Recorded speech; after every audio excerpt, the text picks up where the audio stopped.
হ্যাঁ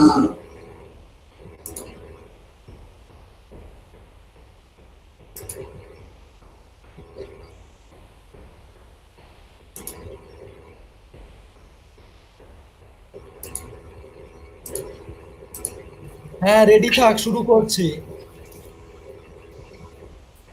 আচ্ছা ঠিক আছে।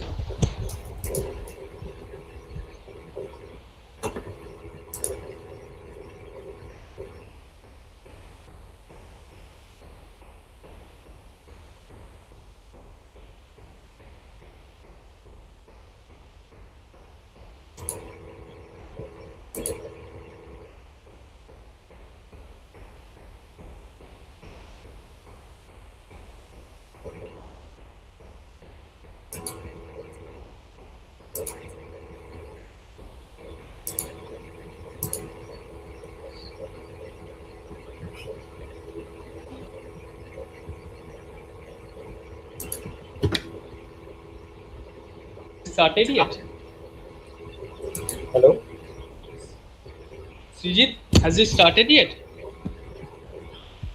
Are people able to hear us? No. Okay.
Yeah, Urchik, you can start now.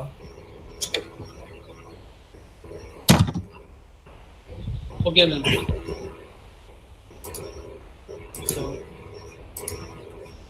So, can everybody hear me? Srijit, just confirm me. Can everybody hear me? I'll Yes, just yes. introduce Mr. Sneha. Okay. So, good evening, everyone. Welcome to the Machine Learning Hands-on workshop. We already have our facilitator, Mr. Sneha Shah, among us. He is a research fellow at SIR. So, if anybody has any question in the course of session, please write that down in the comment box. Okay, and we'll definitely have them discussed. So, Mr. Ashish, handing over to you. Yeah. Hi. Okay.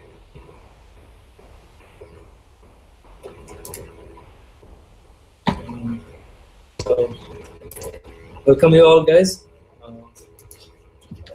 Today we will be discussing on machine learning, and there will be some topics to discuss. First, we will start with basic questionnaires about what your understanding about the topic we will going to discuss, and then we will briefly introduce what machine learning and data science is, and then we will focus on first some of the libraries in Python that we use in our day-to-day machine learning and data science uh, purposes, and then we will move on to some machine learning terminologies. After the terminologies are introduced, then we will be having some model deployment or model building knowledge. Okay, so I will be sharing with you some of the slides that are here. Let me just open the slide.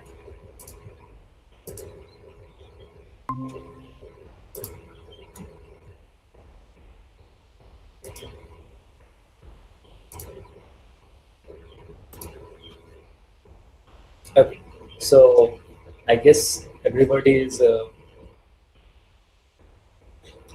it visible? Archik or Sridhar, anybody confirm?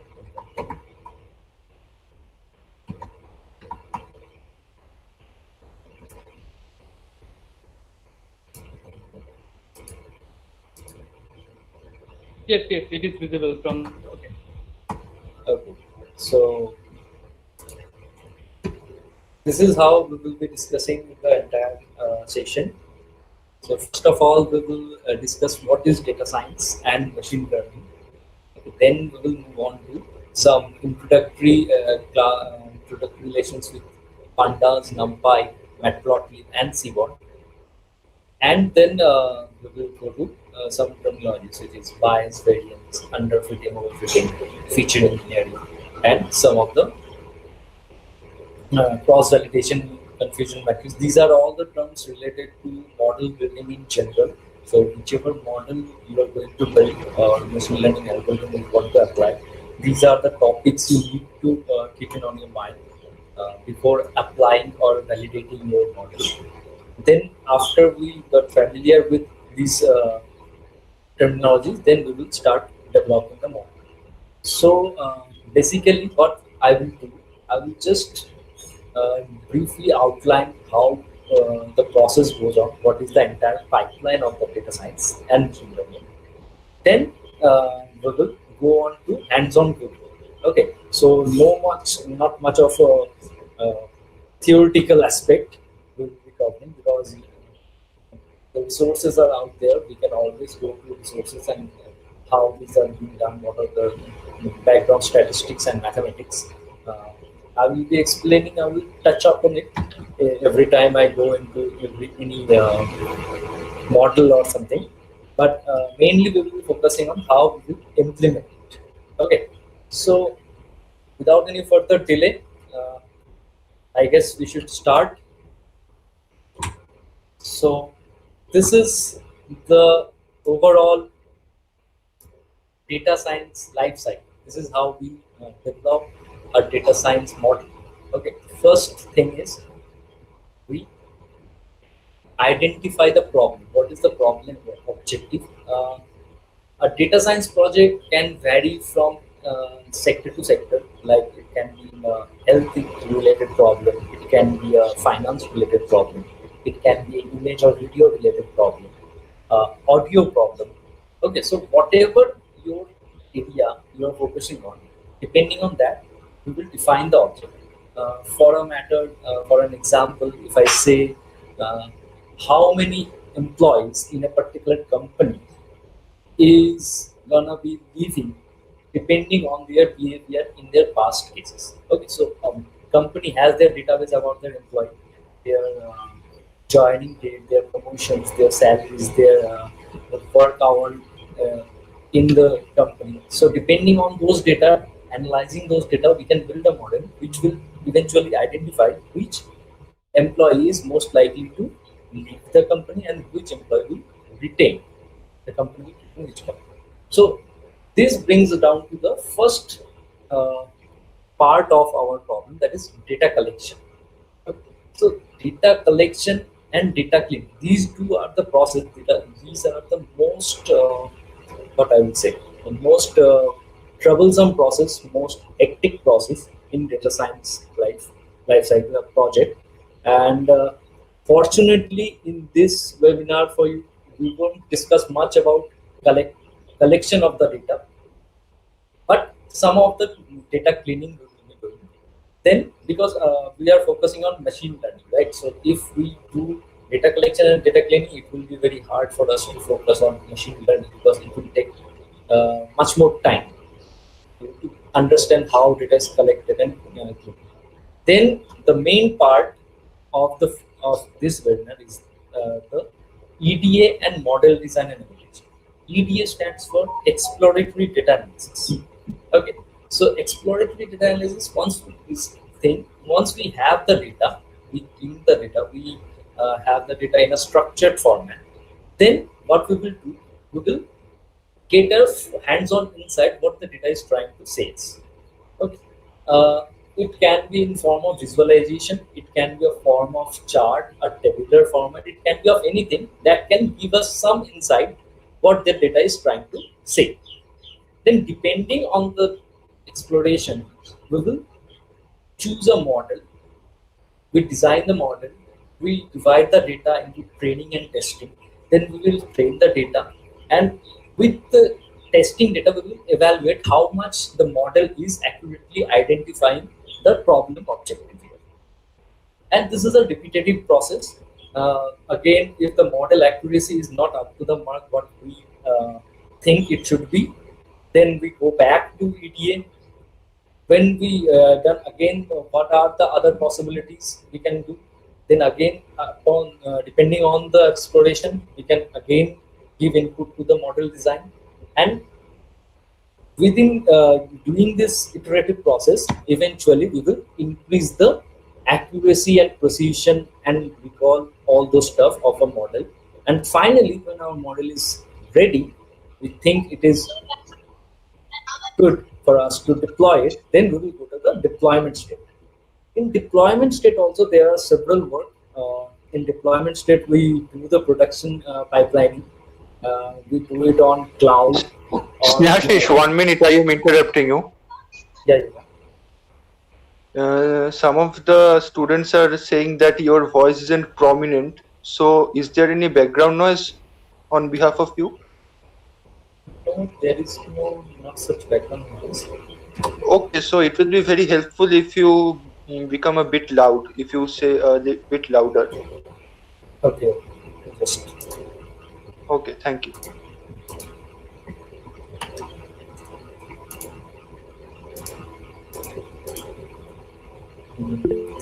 Let me see if I can.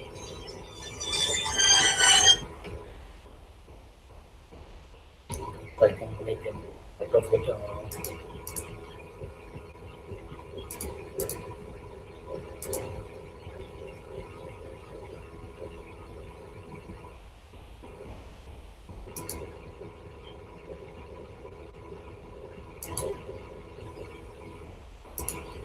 Let me just see what is causing the background noise.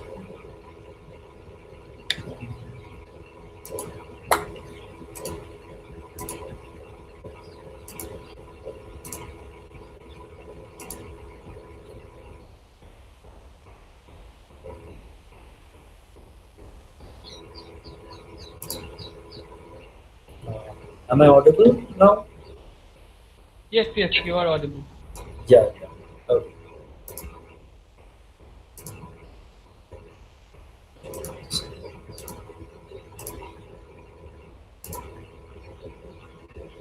Okay.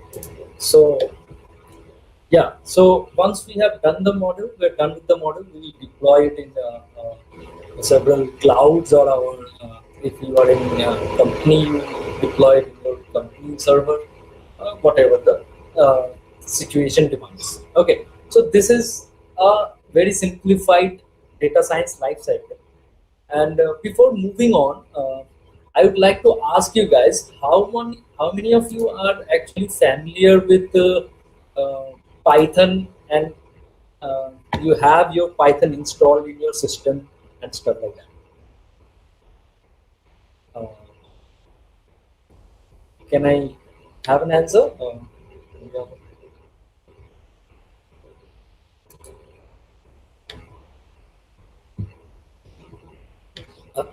Srijit, it would be helpful if you just give me the link. I mean, you can, if you can post the link to me of YouTube channel video, live stream video. I can see the comments students are saying. So if you can help me with that.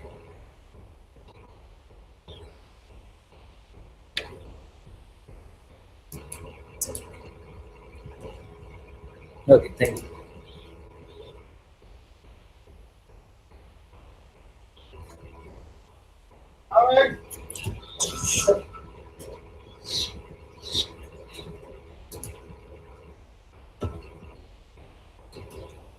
Yeah. I guess a lot of have Python idea about Python. Some of them are saying no. Uh, Kamalindu Das is saying no. Learning Python, okay, good stuff. Uh, Sampurna Kundu says no. So those who don't have any idea of Python, let me tell you, just you can go. Let me just guide you through. Just a second. Okay. Let me just guide you through.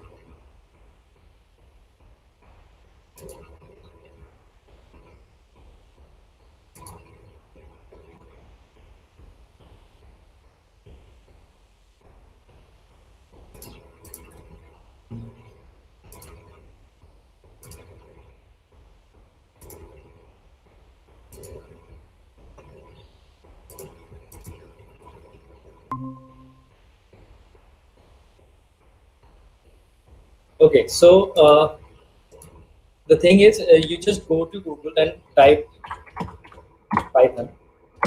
Okay, so you will be redirecting to the website, that is the first website. Welcome to python.org. Okay, and here in the download section, just go to the download section, and I recommend you to download Python 3.7 version, because 3.8 still have some bugs into it.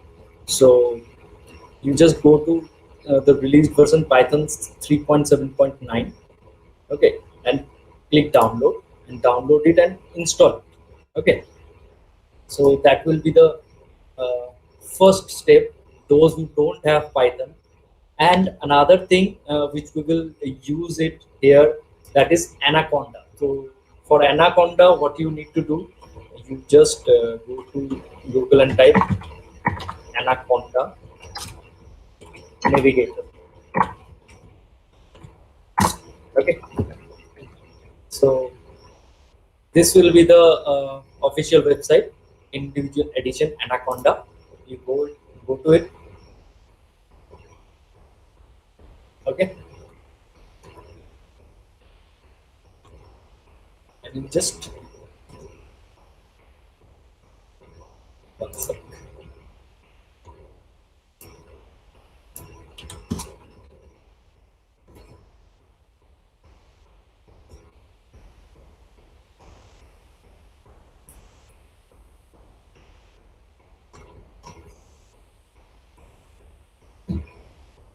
Go to the individual edition and download it.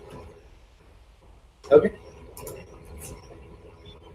it will go. If you scroll down, these are the Windows version, Mac and Linux, depending on which operating system you are on.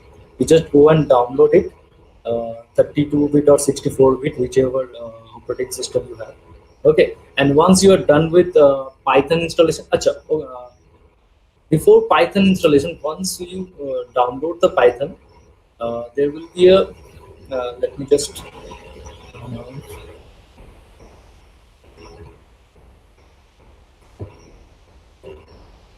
Windows embedded executable installer, Windows 64. So those who have 64-bit Windows, you go for 64 executable installer, and for 32-bit, you go to Windows, I guess 32-bit ones in the previous page, and go down.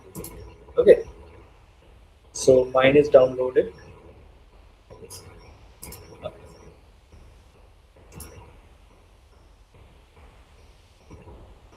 Okay, so one thing you need to remember when you are downloading Python, there is a checkbox. Okay, so I already downloaded it, so it is showing update or customized solution. If you don't have Python, it will ask you to download. Okay, so once you download it, there will be a checkbox here.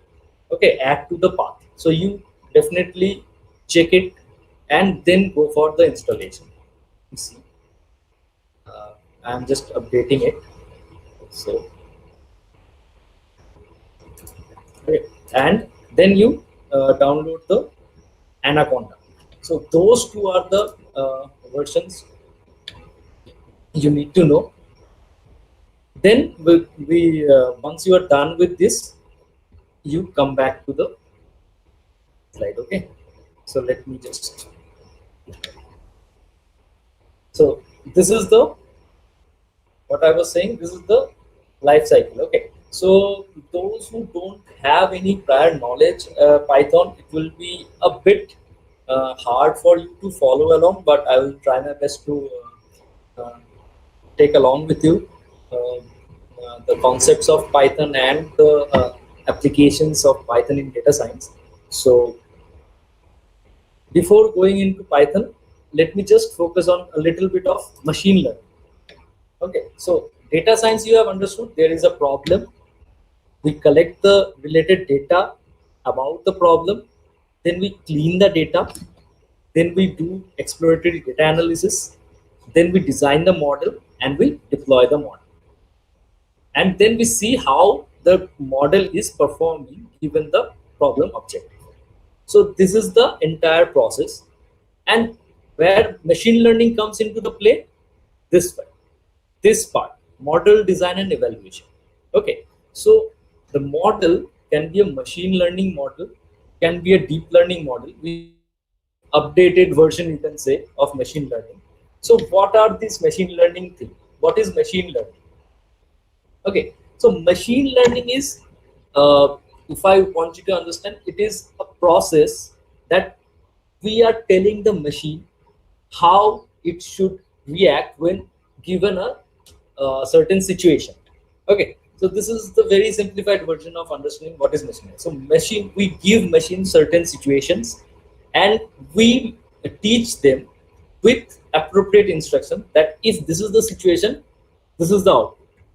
And we train them over and over again with thousands and lakhs of millions of data. This is the situation, this is the response. This is the situation, this is the response. Okay, and by this process, the machine actually remembers it. If this is the situation, I will give the response like this. So once we do enough of this training, we train the data. Now the model is ready. It's like a child.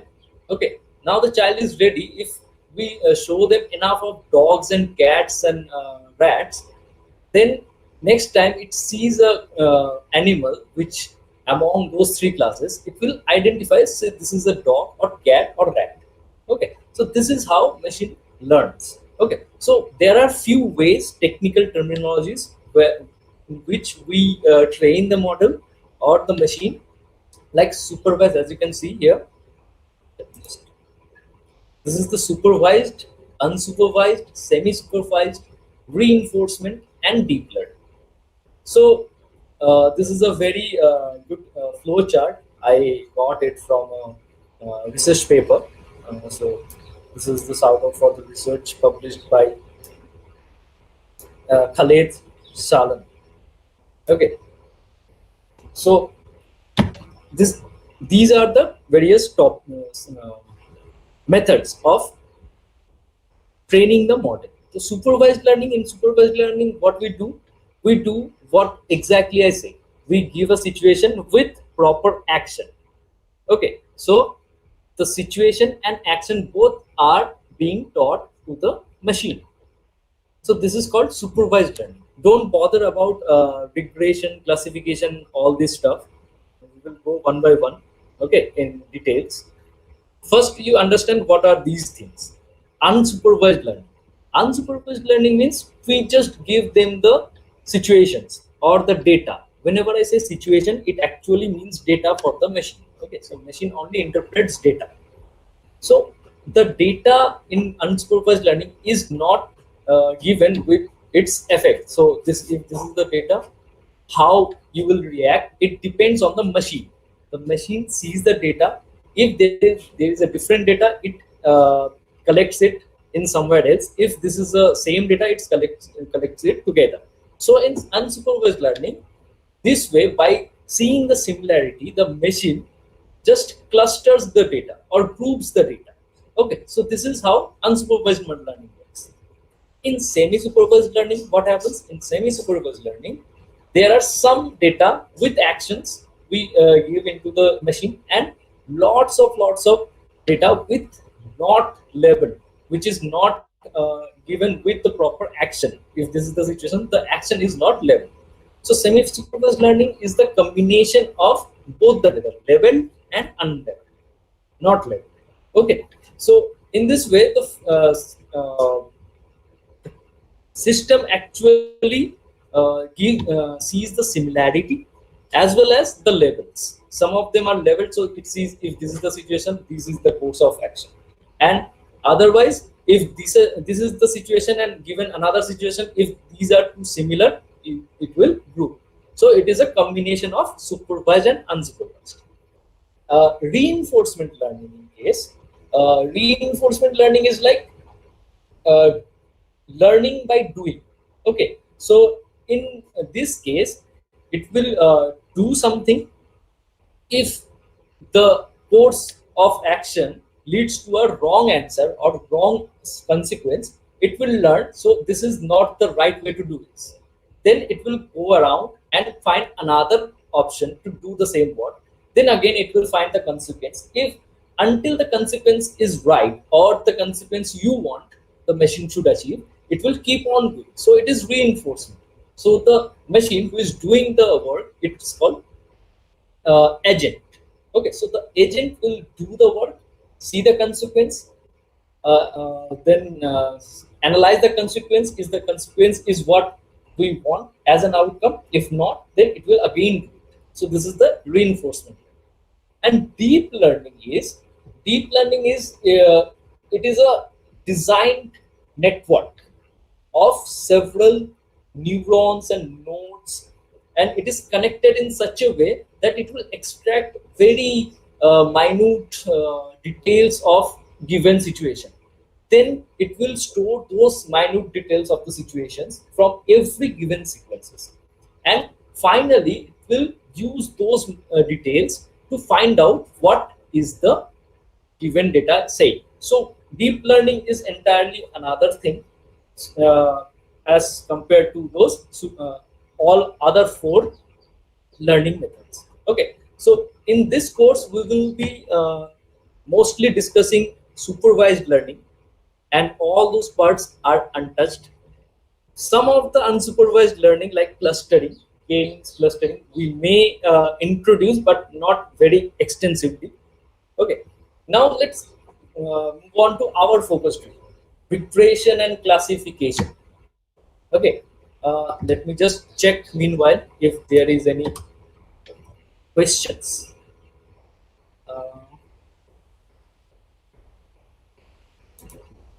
I guess not. No. If you guys have any questions meanwhile, let me just know.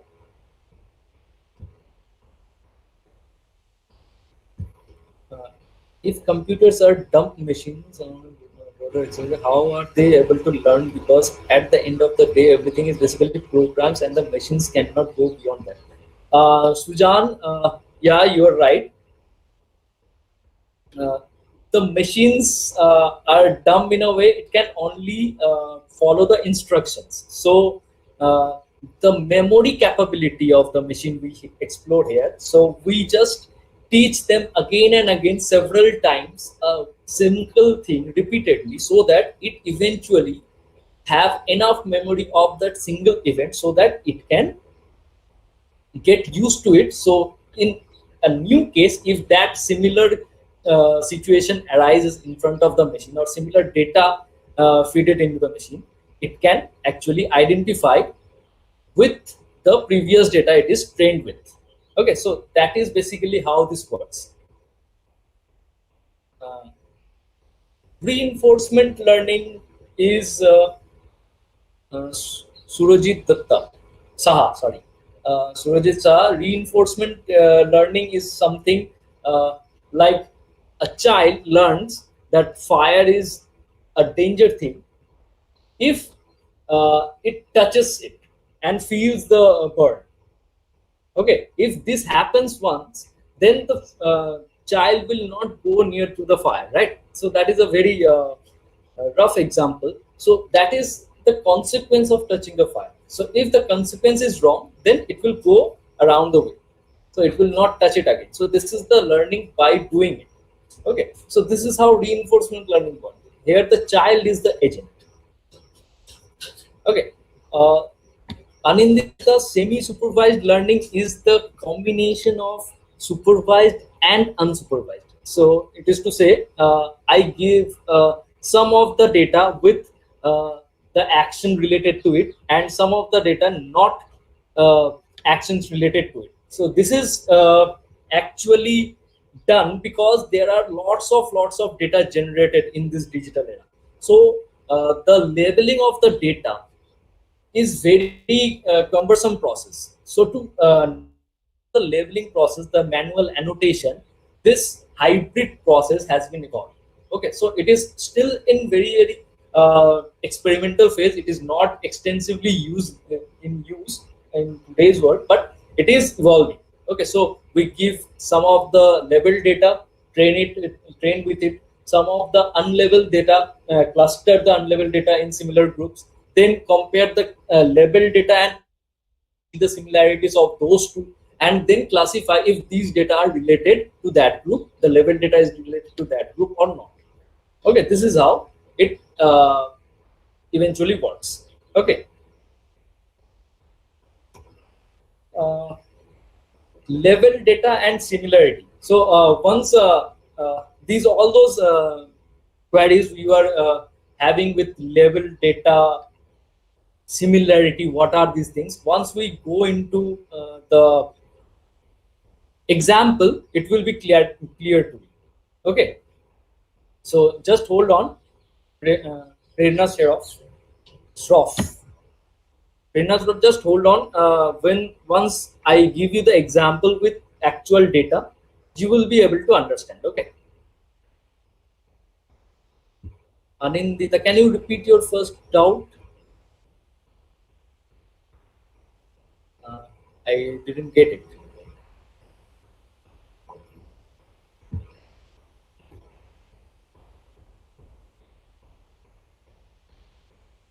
Okay, meanwhile, let me just open my Anaconda Navigator. So once you download the Anaconda Navigator, everyone has Anaconda Navigator? Just reply in the chat box. You have downloaded and set up the Anaconda Navigator?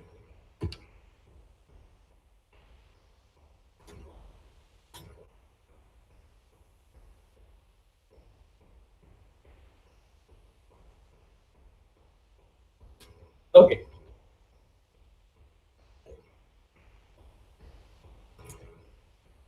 Yeah, see, the choice of IDE is entirely dependent on you. Those who don't have any IDE installed, I just suggest you to go with Anaconda because it is very easy to use, and I will be using the Anaconda Navigator. So if you are very new to this thing, Python and IDEs and all that, it will be easy for you to follow. But otherwise, if you have any other ID of your preference, you can always go on with your choice of ID. Okay. Sneha Mukherjee, I have downloaded Python from different website. Why would you do that? Because Python is open source. So, anyways, if it is running okay, then it's not of an issue. Okay. It's downloading. Can you please wait? Uh, okay. Meanwhile, you download. Let me just walk you through. So the Anaconda Navigator looks something like this. Okay, so there will be the icons. These are your predefined icon softwares which comes with the Anaconda Navigator package. Okay, uh, you see the Jupyter notebook. There is a button called Launch. Maybe when you download it, you may see Install. Okay, like this one. So I have already. You just need to tap Install, click Install. It will install and it will be coming to launch. Okay, so I have installed Jupyter, Qt console, and Spider. So these are my installed softwares or IDEs of reference for my coding. So if you have any other thing, someone saying PyCharm, I'm using PyCharm, it is very much okay to use PyCharm. Okay. Yeah, we will be going to use Jupyter notebook. Okay, you can use you can use anything. Okay, Sneha, if it is running properly, then everything is good. But there is nothing to worry about. Okay, so I think we should go along, right? Let's just let me go to Anaconda. So the first thing you need to do is you need to install your before installing Jupyter event. All I should suggest you go to the environments. Okay, and in environments you create a new environment. Okay, so just click here, create. You give environment a name of your choice. Let's say Python ML Qt. So that can be your choice of. You can name it anything you want, and you tick Python 3.7. Okay. If you have downloaded 3.7, if you have downloaded 3.8 or some older version, you just select that particular version of your Python and click create. Okay, so it will take a few seconds to create your virtual environment. So what this is about, when you are creating your virtual environment, this virtual environment, whatever libraries or packages you use, it won't affect your base or root version. Okay, so when you are using a virtual environment, whatever you do, it stays in that particular environment. So the main installation or your main package is not getting affected. Okay, so it is very good practice to have a separate environment for separate projects. So you can navigate through projects using your environments. You can use one environment for multiple projects also, but it is very much useful to use different environments as when you deploy the projects. Okay, so the dependencies and all those stuff come into the play. Then this creation of virtual environment helps you a very big way. Okay, so I hope you guys are done with installation and a virtual environment is created. Virtual environment is created or not?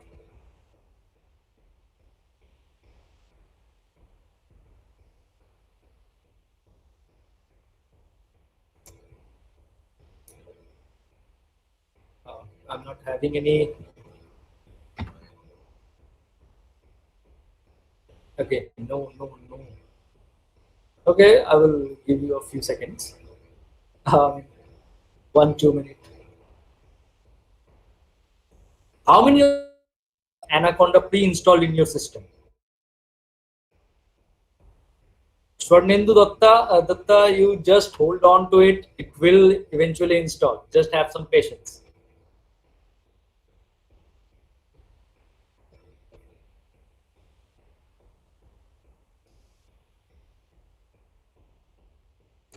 Okay. Some of you have already. Those who have installed your Anaconda Navigator, have you created your virtual environment? I suggest you create your virtual environment for this webinar also, so that you will remember what you have done in particular project or course. Okay, so this is very helpful for you. And keep this practice whenever you do anything new, any new project, any new assignment.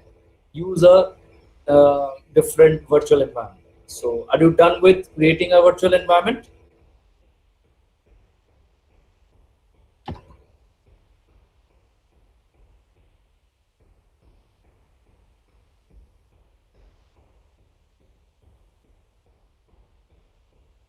Okay, it is created. So let me just move on to it. So once you have created, you will see this thing. There is another environment, so you can switch over to whatever environment you want. Okay, so once you select this, it will be turned to green, and you turn to home. You go to home.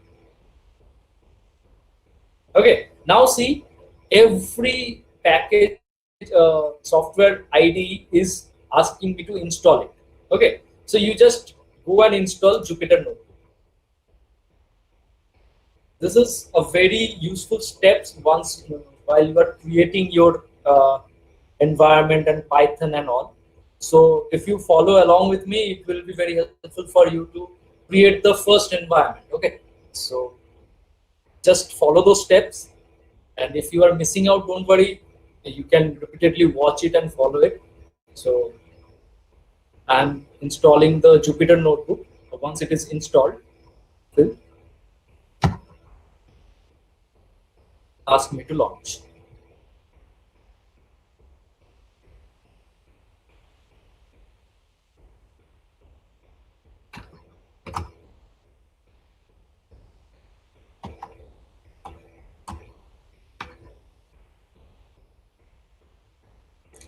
Debolin show TensorFlow package is not required for today's tutorial or this webinar.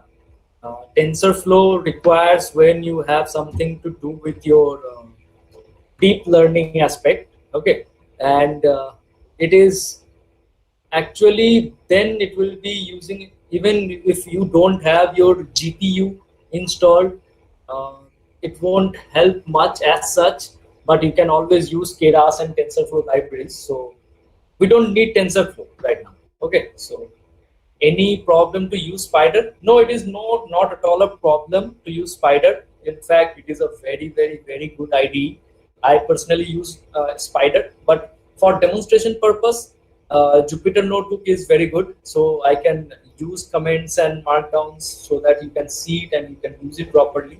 And the practice set that I have designed is using Jupyter Notebook. So I installed it. If you want to do it in Spider, you can always go on.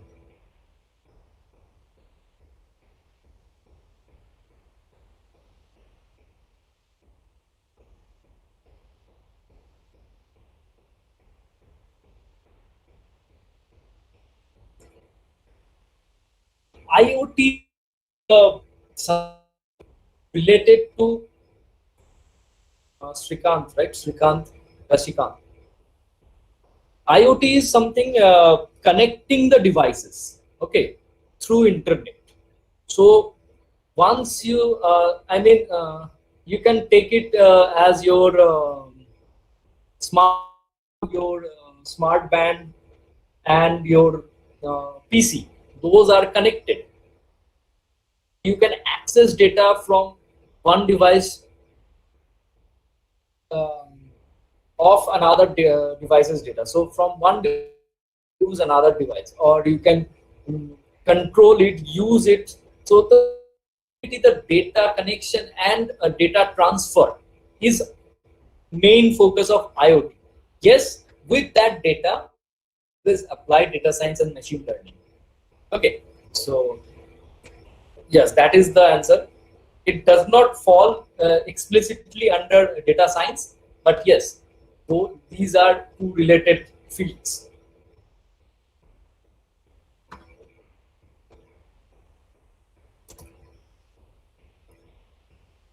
Oh, I just updated. Okay. Are you done? Shall we move on? Okay, once you have Jupyter Notebook, what you need to do, you just need to launch it, nothing else.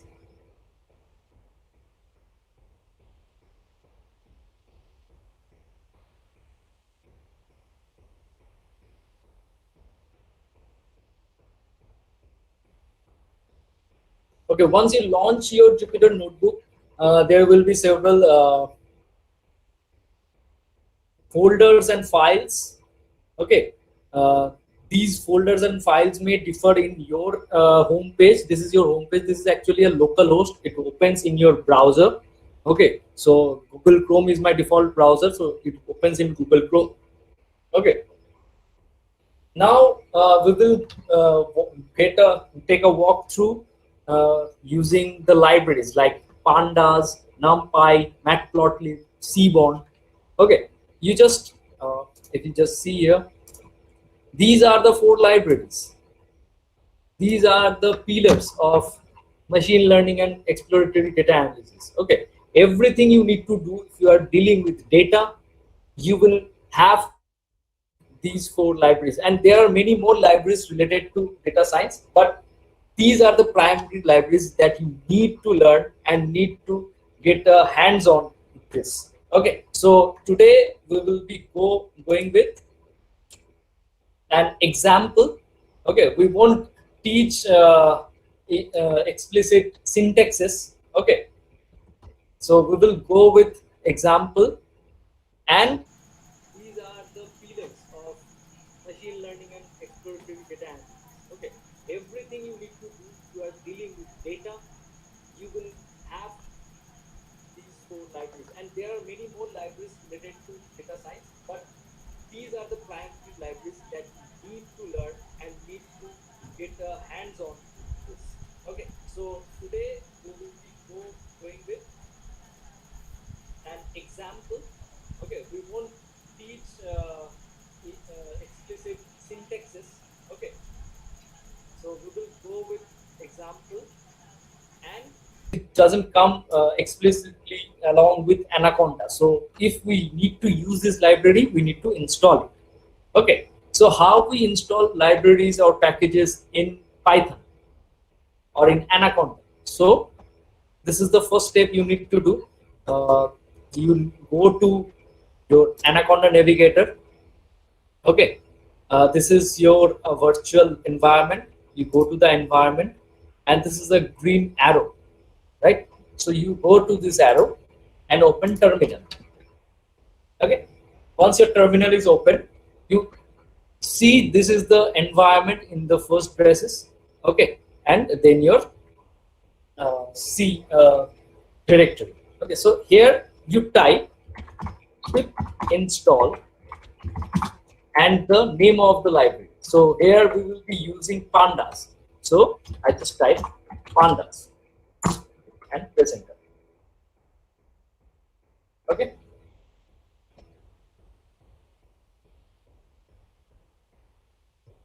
So you see these are the already satisfied, required already satisfied. So it says this message because I have already installed Pandas in some other library. So in order to install it, downloaded it. So once you create another environment, it doesn't explicitly download it again, but it installed it in the new environment, and it says successfully installed. Now you see, while I just write Pandas, it installed NumPy and Pandas both. Okay, so because Pandas has dependencies on NumPy, so to do some certain calculation, it needs help of NumPy. Okay, so now if I do this, pip install NumPy, it already says the requirement already satisfied because it already installed in order to install Pandas. Okay, now the next library we need to install is pip install Matplotlib. Don't worry, just follow along with me. You will see what these libraries are about, what they do, and how this is being used. Okay, just follow the steps I'm doing, and you will be okay. And if you want to do in-depth and research or in-depth knowledge you want to gain about those libraries, these are huge libraries. There are a ton of different functions we have in libraries. I will show you how you can go through that also. So meanwhile our Matplotlib is downloaded. So next is we need to install the Seaborn. Okay, so it will install the Seaborn. So it will collect the packages, all the things. It may take a few more seconds to download in your computer because it will first to install it, because it will first download, then it will install. So have patience with that. So here, so I have downloaded all the requirements, installed it. So my 4 libraries are up to the mark for use. Okay, once we are done with the installations, now we go back to the page. Okay, our Jupyter notebook page. Okay, anyone having any query?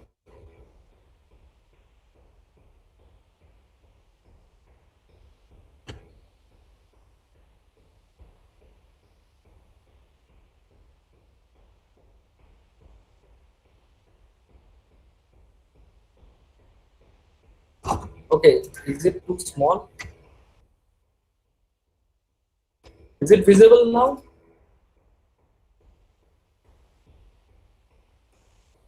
So Gato Das, I just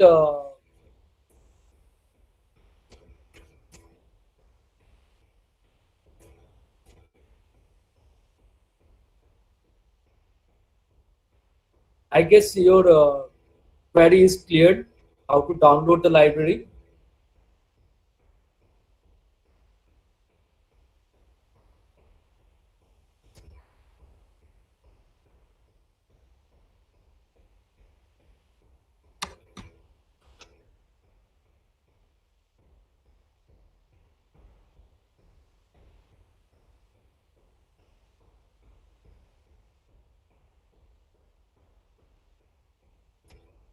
Another one is Seaborn.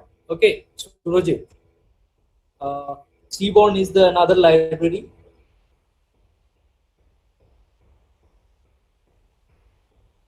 So what I was just repeating that have you got your query cleared? I mean the steps how to download it and install it. That is what I asked you.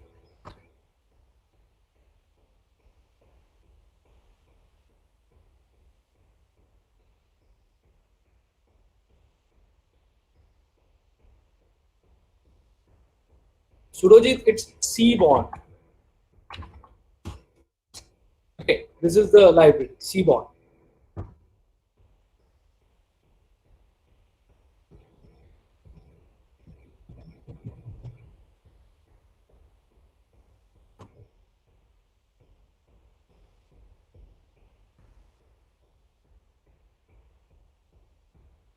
Prerna, Shroff failed to create menus. I don't know what went wrong. Maitri, just go with Anaconda Navigator. Okay, just go with Anaconda Navigator.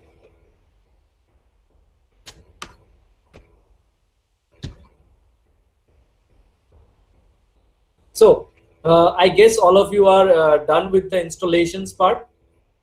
Let's go to the analysis part. Okay.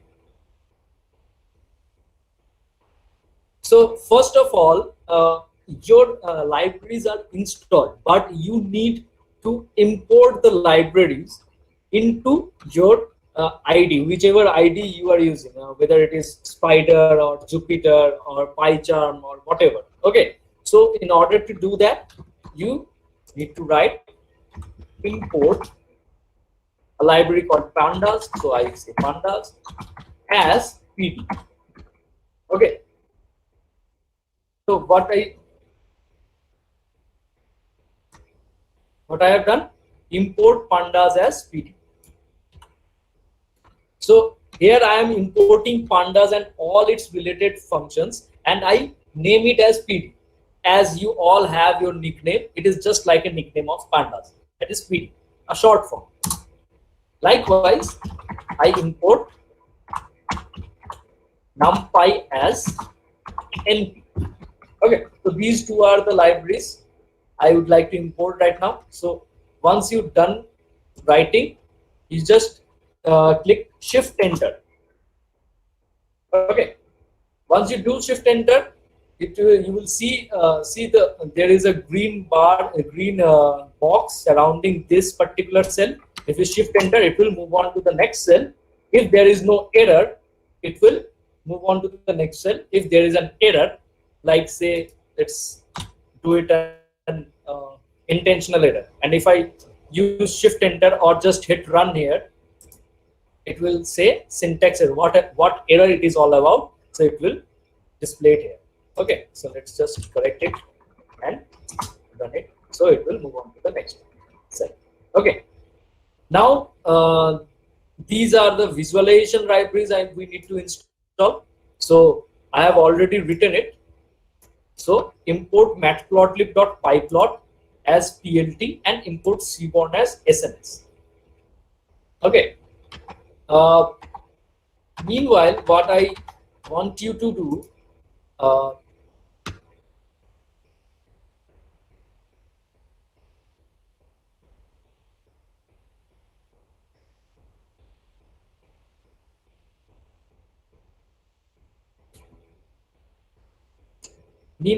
what I want you to do is you just stop it right there. Okay, you don't need to follow step-by-step coding.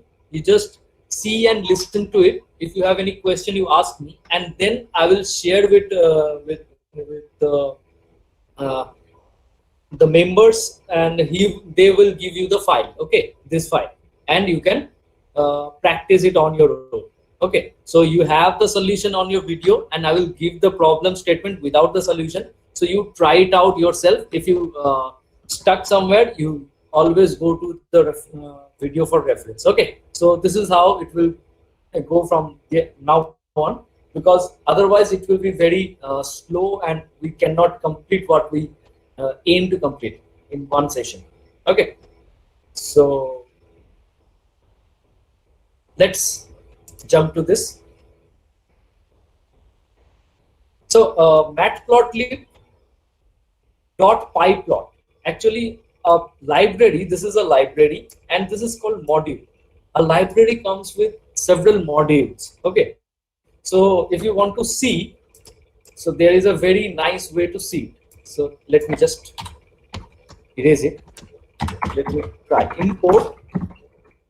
So if there is a syntax, it will turn green. Okay, it is a reserved syntax. Matplotlib.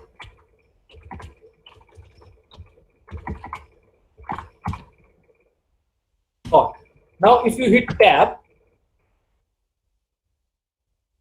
it will give you all the related libraries. Okay, I mean modules. In that library, what are the modules you have? It will give all the modules. Okay. Excuse me. So among these modules, we will only use pyplot, and we will give it a nickname called PLT. Okay. Same, we will import Seaborn as SNs. So these are standard nicknames or standard short forms of these libraries. So there is nothing much to talk about it. Okay. So, and we use Matplotlib inline. So what is this? The Matplotlib inline? It actually essentially says whatever charts or visualization figures appears, it will appear in line with the current figure window. So this is my current figure window. This is my actual current window of Jupyter notebook. It will appear inside this figure window. So it is in line with Jupyter notebook. Okay. This is an optional thing. You can write it or not. It is upon your choice. It will still run, but it is a good practice to use it while you are using Jupyter notebook. In other IDE, you don't need to do it. There are preferences and settings. You can go and click and enable or disable it. Okay, the inline plottings. Okay, so these two are my visualization library. We will plot many figures using these two libraries, and these are my computational libraries. We will compute and analyze the data. Okay, so the first part is to read the data. Okay, so where is my data? So here I have taken a data from a website called kaggle.com.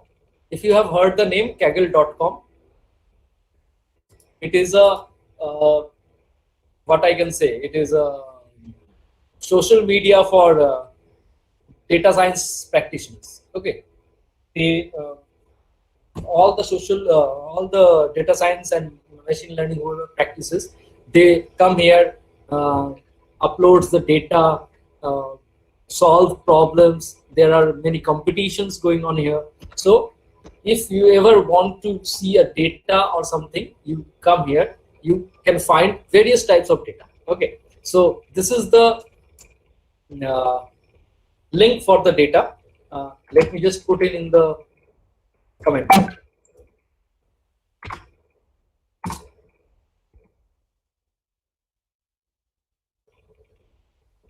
Sir, there is an error coming.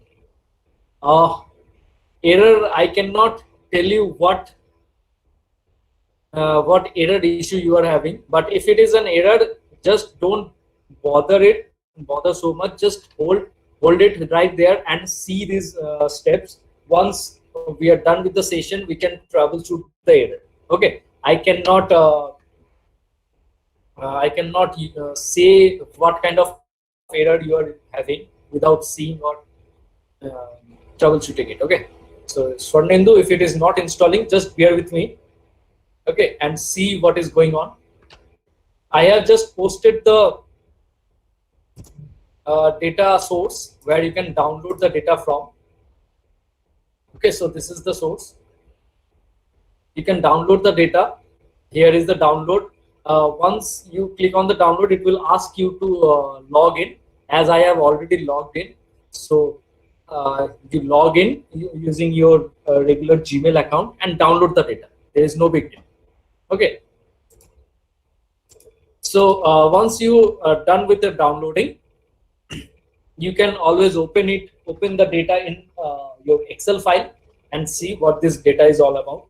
So if you see the data, there are rows and columns. So these are the separate rows. It says, let me just show you the data first. So df is equals to dt dot read CSV.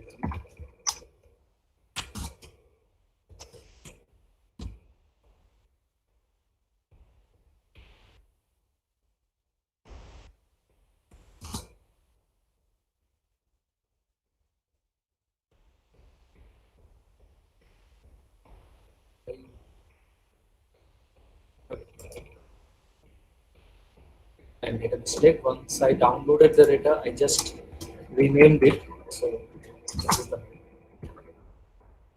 okay. And if I just display the data, df.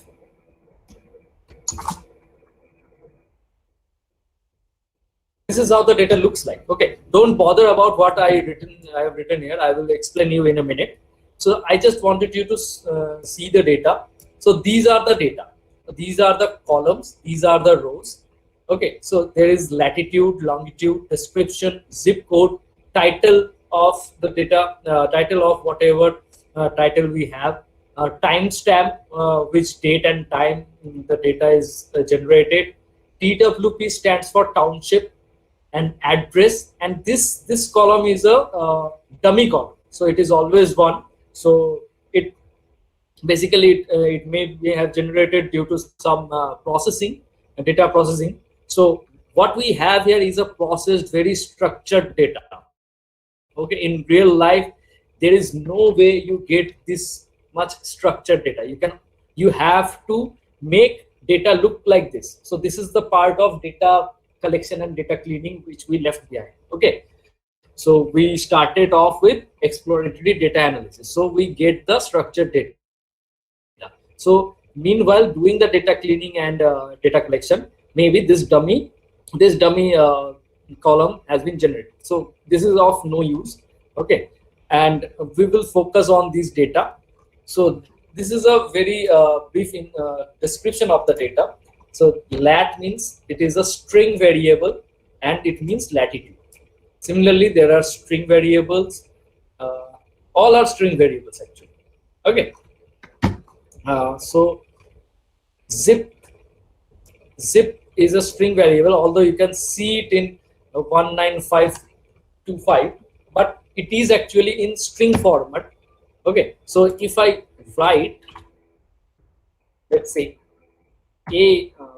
let me just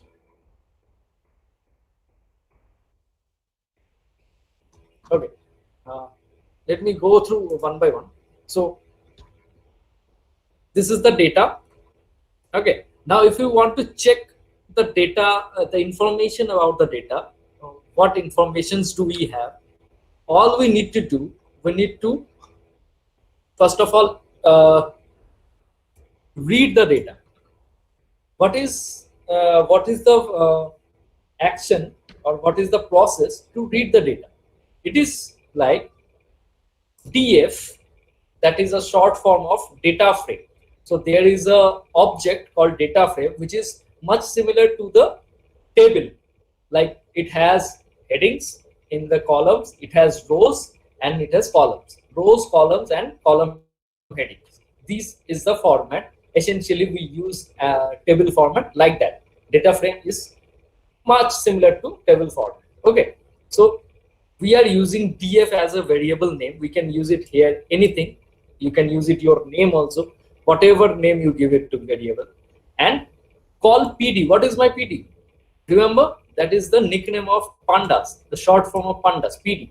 Pd dot read csv is the method. Read csv is what? A method to call the csv file. Okay, so to read a csv file, we write pd dot read csv. Now we just pass in the name. So essentially when you download the data, it will be 911.csv. I just modified the name 911 underscore a.csv. Whatever the name is, you just put it on, but it will essentially give you an error if you just run it. Okay, why? Because there is two ways to read the data. Okay, first way is, this is your home page. If your home page has your program file and your data file is at the same place, if your program file and data file is at the same place, then you can directly call the name of the data and it will read it. If it is not in the same place, then it will cause you an error because it cannot find the data. So in order to find the data, like let's say, where is my data? If I have my data, let's just okay, let's just download the data. Okay, I will download it.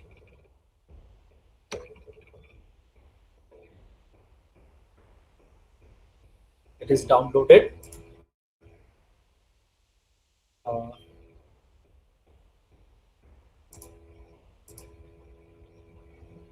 Showing folder.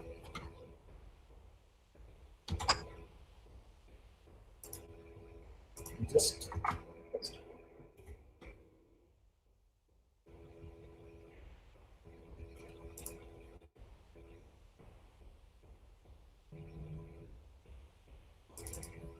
so you see inside it, this is my data. So let's just put it in my desktop.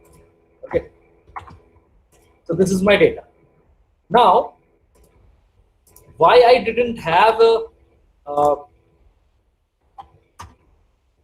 once I ran this code, this piece of line, it did not raise any error. Why? Because in this home page, where my this 911 call data capstone project is situated, this is the .ipnyb file. At the same place, I do have the data file. So this is the data file. This is the program file. Because those files are in the same place, I do not have any error. So if I just delete this, if I just delete the data, okay, just delete it. I just deleted it. Now if I just run it, you see no such file or directory found. So it is showing me an error because it cannot essentially find the data. Okay, so to solve the problem, there are two ways. If you are using Jupyter, you can upload it here. You just click the upload file, go to the location, okay, and select and open. I will that you have already seen. I will show you another option. Okay,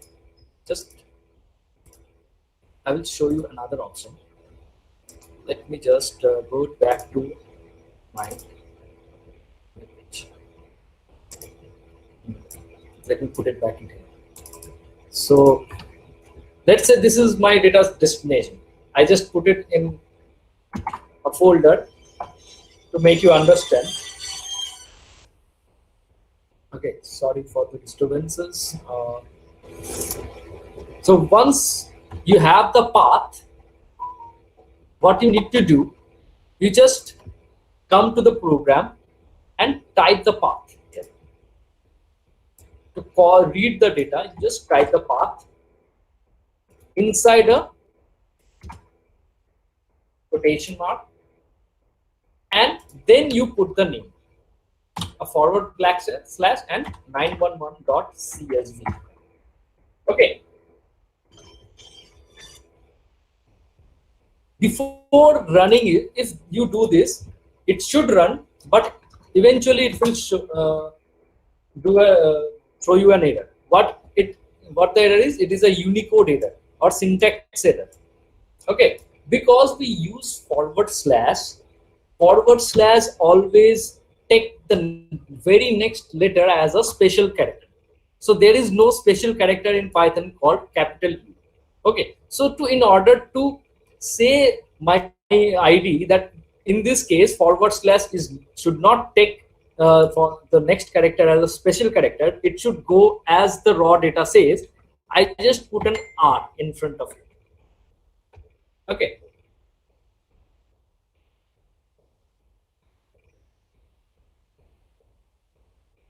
Just put an R in front of it. So now it will read this entire string as it is.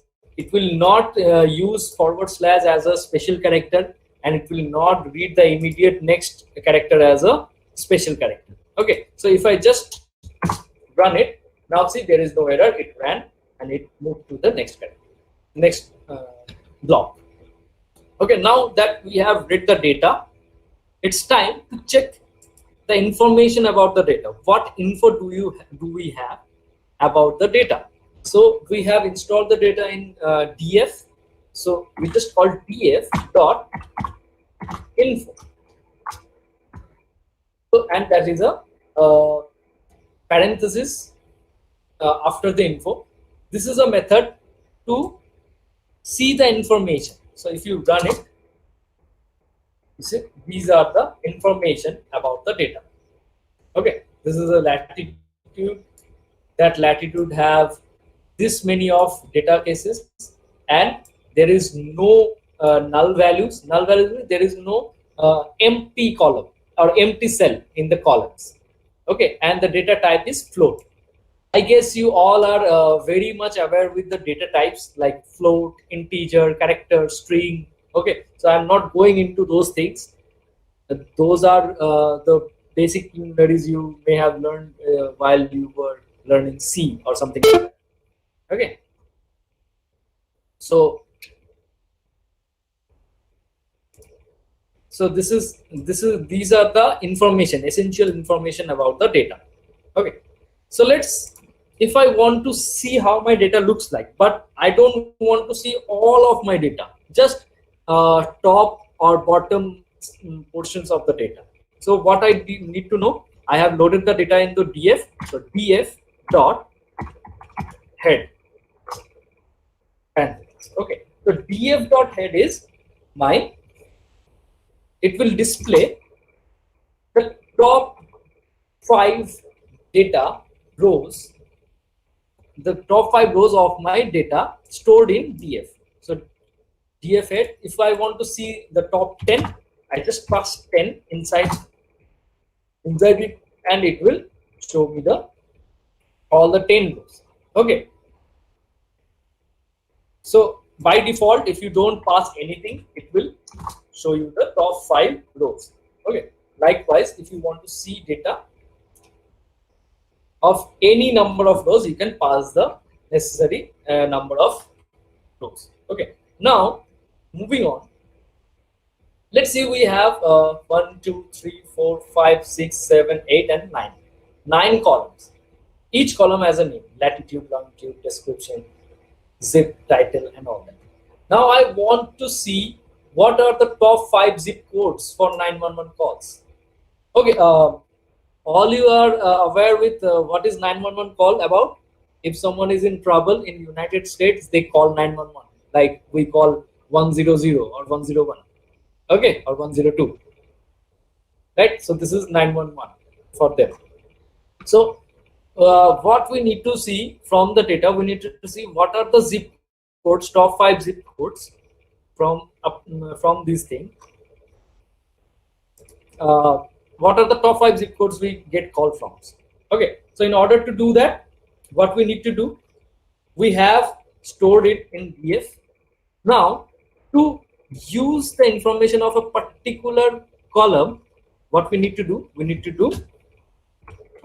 third braces, and in single quotation we just write the name of the column. Okay, so this will fetch only that column, and then now I need to know what is the count, okay, of individual values. So like, see, there are 19525, 19401, 19401. So there is 2401. Okay, 1521. That is not a number. That means it is empty. Okay. So these are the values. So what number of individual values do we have? To see this, we just type value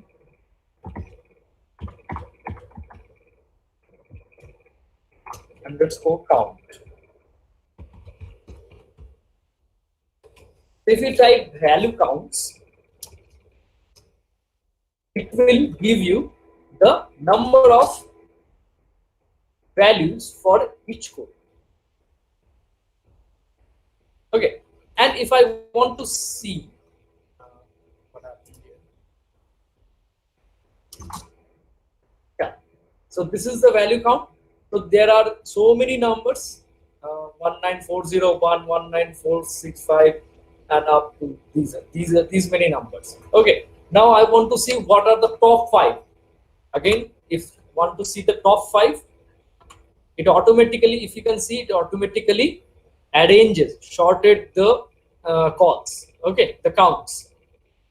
So if I want to see the top 5, I will just write head, close parenthesis, and run it.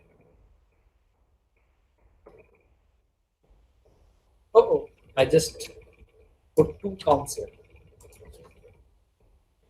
You see, if you ever come across an error, just read the last line. Okay, it says attribute error, series has no object, value counts. That means this particular input, whatever, wherever you have given, this is not right. So you don't bother about all this thing. Okay, you just see in what line you have the error in the first line, and what phrase is goes wrong, or what syntax has gone wrong. Okay, so I have written counts underscore counts 2 times, so it gave me error. Now if I run it, you see there are top 5 zip codes from where the calls have been generated. Now if I want to see the top 5 townships from where we received the call, can we do that?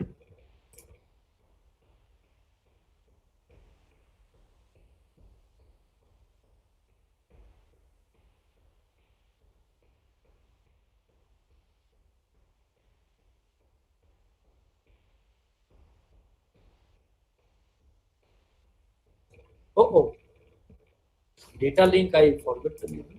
Sorry.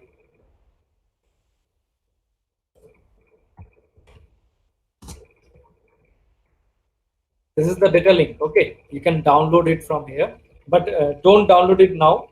We will download it when you can download it when the session is finished, and you can move along.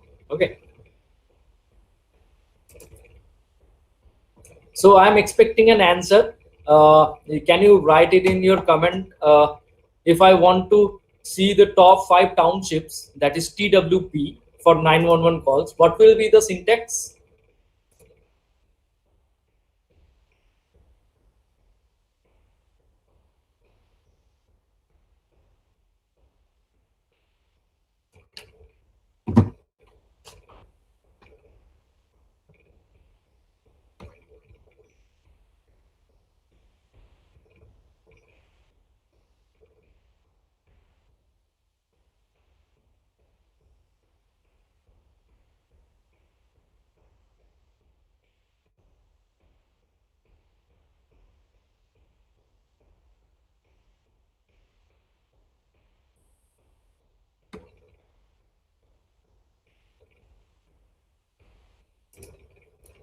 I guess there is no answer I am receiving. So let's go on with it.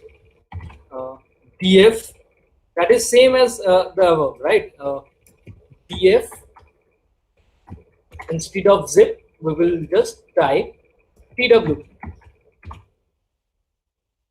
And if we run it, you see there are lower Meriton and all those townships from where we received the call. Now let's dig a little deeper. In title, let's say what are the how many unique title codes are there? Okay, so if I want to see how many unique titles are there, what we need to do? So there are 2 ways to do it. Okay, first, just call the title df dot df in third braces title, and then you can just type dot unique. It will just if we run this code, it will show you all the unique titles in the column title. Okay, so if we need to know what is the count, there are 2 ways to do it. If I just put all the code in, sorry, if I just type length of this number of Unicodes and run it, it will say 148. Okay, and there is another way to do it. Instead of calculating the length, len is the short form of length. So length of this the unique titles is 148. Otherwise, you can also do it like this: n unit, df title dot n unit. It will also show you the same result. So you can go with either ways to do it.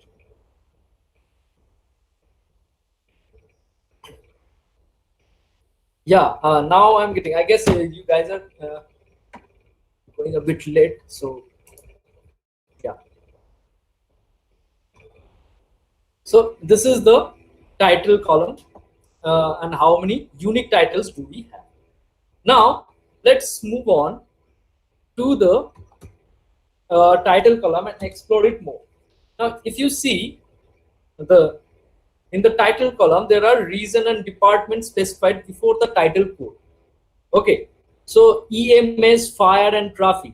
These are the departments, the fire or reasons because of what, because of which the call is being generated.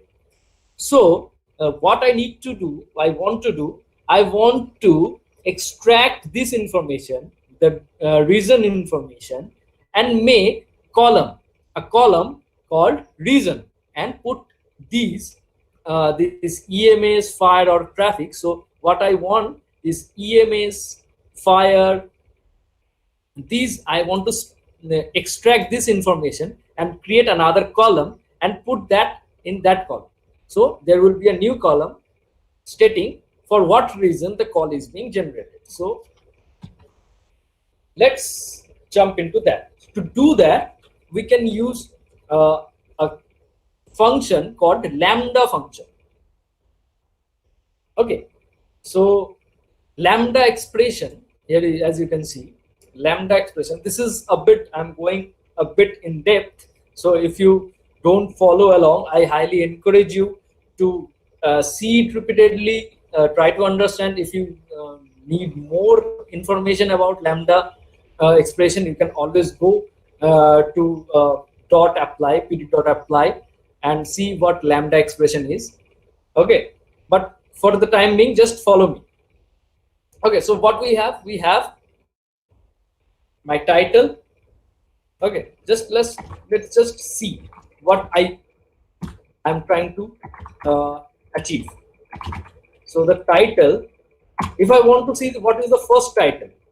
Okay, so if you see here, this is a 0, 1, 2, 3. That is a serial number. In Python, we call this index. So I have an index 0 and the column name title. So I can fetch this thing using the column name and index. So here, what I will do, I will say index location, that is ILOC in short. Index location is given as 0.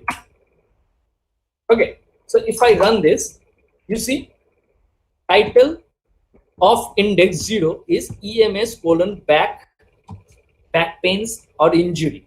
So this is the title of the first element of title column. So let's put it in a variable. Okay, now that is a string. So the title itself is a string. So in string, we can split the string. So if I want to extract this thing EMS out of this title, we need to extract EMS out of this thing. So what we will do, we will split this thing x. We will split x dot split, and how we will split it? We will use delimiter as colon. So there is a colon, EMS colon, and then the description of the title. Okay, so if I split this, and if I take the first split, the first thing of the split, what we have EMS. So if you follow it, let's say Let's just break it down. Let's say y is equals to x dot split, and let's display what is y. So if you see, the x is splitted using this delimiter. So there was a delimiter colon in between EMS and back pains and slash injury. So it divides at that part.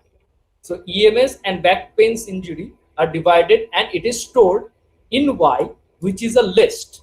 Okay, y is a list, and the element of the list is, first list element is EMS and second element is back pain or injury. Okay, so now if I want to grab only EMS, what I need to do, I need to call y0. Now if I run it, it essentially goes to EMS. And if you want to break it down and write it this way, it is fine, or otherwise you can just directly write it here. So I just broke it down for the sake of understanding, but you can always write it like this. Okay, so this is how split is done. So this is for the single row. Now I want to apply this thing for the entire. So one way is to go for the loop. Okay, for every string, it will divide like this, and it will store it in a other, let's say, other column. Or you can directly use lambda function, which is efficient way of doing this instead of using a for loop, because looping always a delayed function. So loop is always a delayed function. If there is any other way to use another function instead of loop, you should always look for it. So here we have lambda function. So how we will do that? We will do, so where we will store it? We will store it as a reason. You see, we will create a reason column. So let's create a reason column. So I will call it a reason. Okay.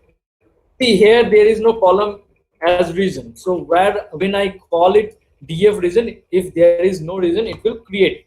And what it will store? It will store df title. It will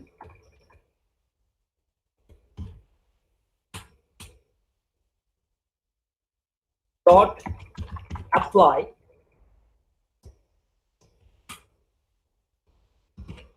lambda x, where x dot split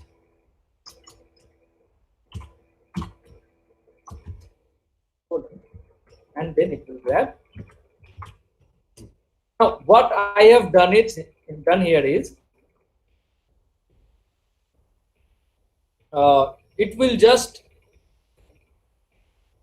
grab the title column, then it will apply something called lambda, that is an anonymous function. Okay, how lambda is been applied? It will take x. X here is taken as one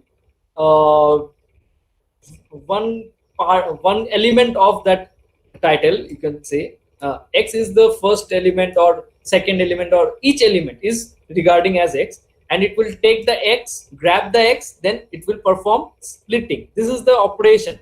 Okay, so this is the object on which we will apply lambda.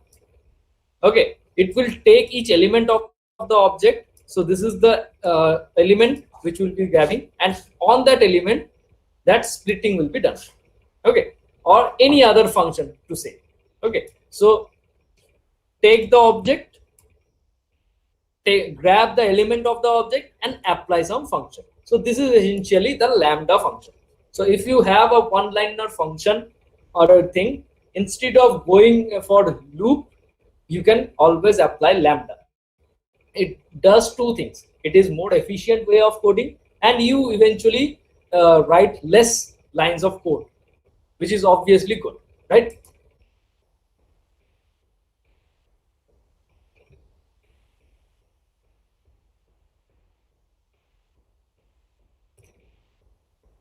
Okay, up to this, is there any doubt?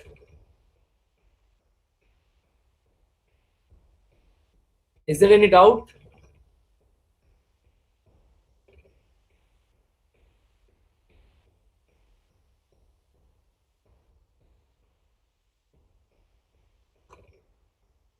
I'm not seeing much of a comment here. So if Srijit could help me out here. Is there any doubt? Okay. No, Jishu says no. No, I think you can proceed if there is no doubt. Okay, okay. So let's move on. Now, while and if I just run it, let's see. I ran it, so there is no output because I didn't print anything. Okay. So let's just see if my code ran and there is a new column reason. So to do it, what I will do, I will just simply write df dot head and parentheses. Oh, sorry. Okay, if I just run it, you see there is a column added at the end of the data set, that is reason. So this is EMS, fire. Okay, so we have done with the lambda function. We have applied a lambda function. We have created another column, and in this time I would like to introduce another terminology. When I say column, each column are a individual feature. Okay, so you will listen to this particular word very repetitively in machine learning. Feature is nothing but a particular column. Okay, nothing else. So my features are here: latitude, longitude, description, zip, title, timestamp, TWP, address, and now I have created another column, that is reason. Okay, so what I have done, I have taken the column, a single column, and I have created another column. So I have taken a feature and created another feature.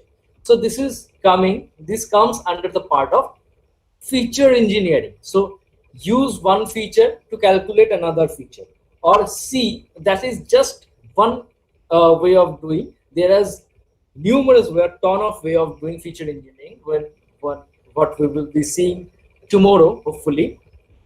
Okay, so just bear it in your mind that this is these are called features. Okay, so now the next thing is, what is the most common reason for a call based off this new column? So we have created this new column. We don't know how many calls or how many number of reasons are there. So if I want to see how many number of unique elements are there, what we need to do, we just need to do df dot sorry, I always say okay, if you want to call a column, we have seen a column calling like this, like this is my new column, reason. Okay, so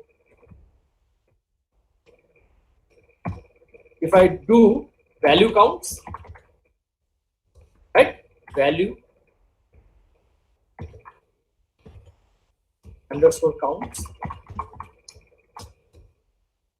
right, it should give us all the individual values of different elements. So see, we have individual values, EMS, traffic, and fire are the three individual values, and it appeared these many times. Okay, if there were more number of values, more number of reasons in the value in the reason column, we could have added dot head to find out what are the top 5, but we have only 3 here, so we can get away with it. And one thing I want you to know, there is another way to call a column. Okay, so what is it? So you can, instead of doing this braces and semicolon, you can just write dot reason. Okay, so this will also give you the same result.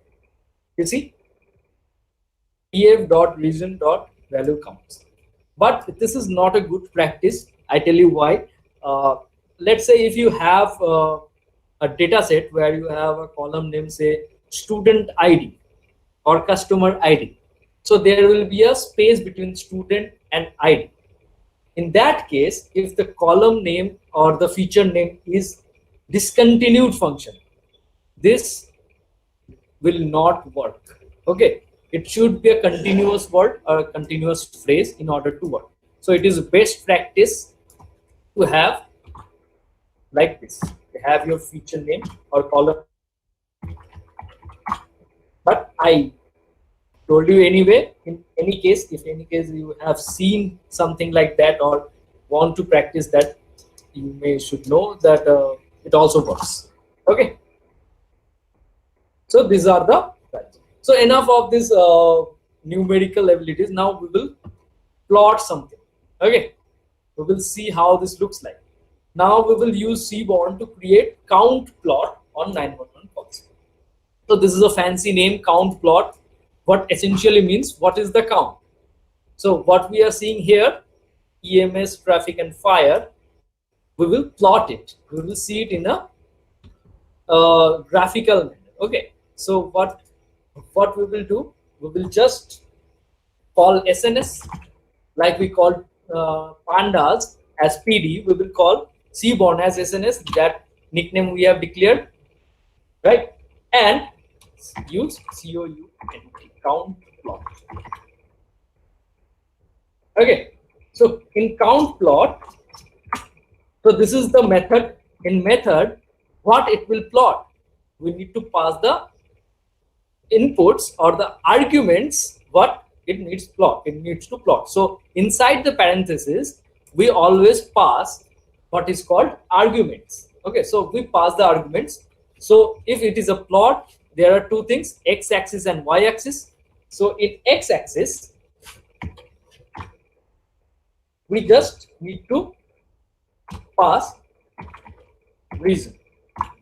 Okay, the reason column we want to plot, and y-axis we don't have to put y-axis, because in reason column the count plot always counts. Okay, the purpose of the count plot is to count. Okay, so it will eventually count the regions and plot it, so we can get away with y-axis. And where is this region? Where is this region? The region is in X is region, and it is data or df, right? So this is my data df. See, whenever we are calling a feature, we need to give the source of the data. So here we have given it like this, here we give it like that. Okay, so if we run it, SNS is not defined. Okay, so here I have got an error, name error. SNS is not defined. So let's see if I have defined it. Is okay. Seems like I didn't run this cell.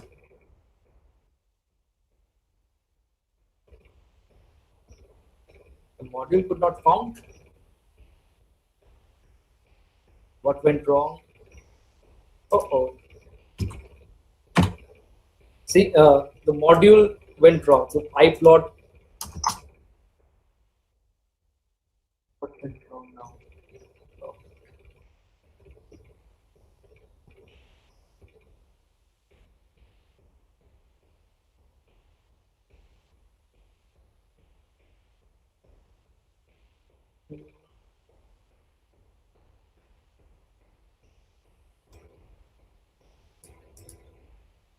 Let me just check it.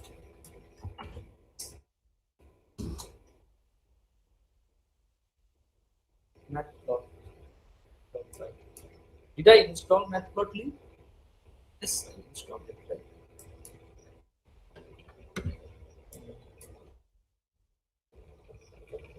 Let me just go and check here. This is my Matplotlib installed.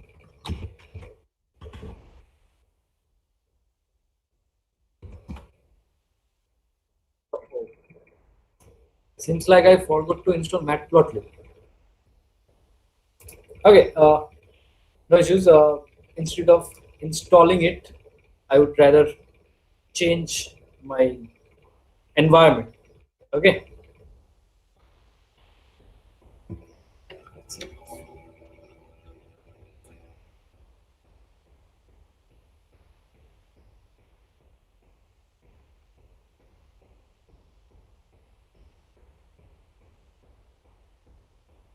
So seems like I forgot to install Matplotlib. So let's just let's open it again using this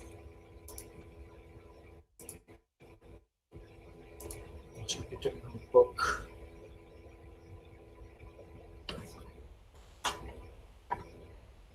Let's just run through. Did I uploaded the data? No, so capstone project.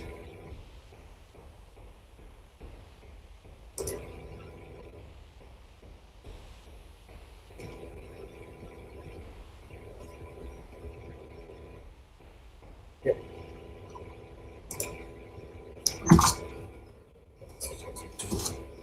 Okay. See, I essentially forgot to run Matplotlib, so that's where the problem arrived.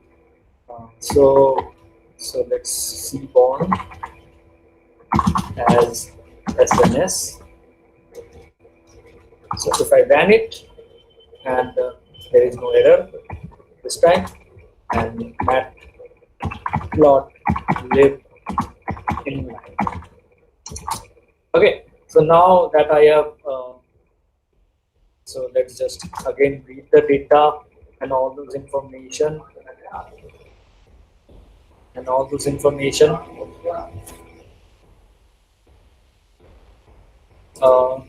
Let's just again add the just a second.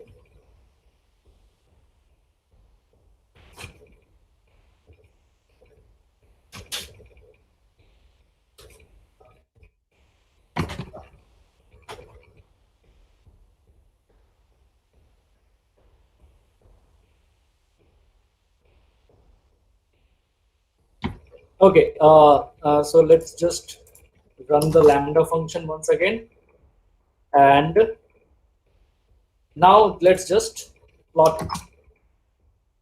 You see, so SNS count plot region, and the what function, what feature we need to plot, and from which data.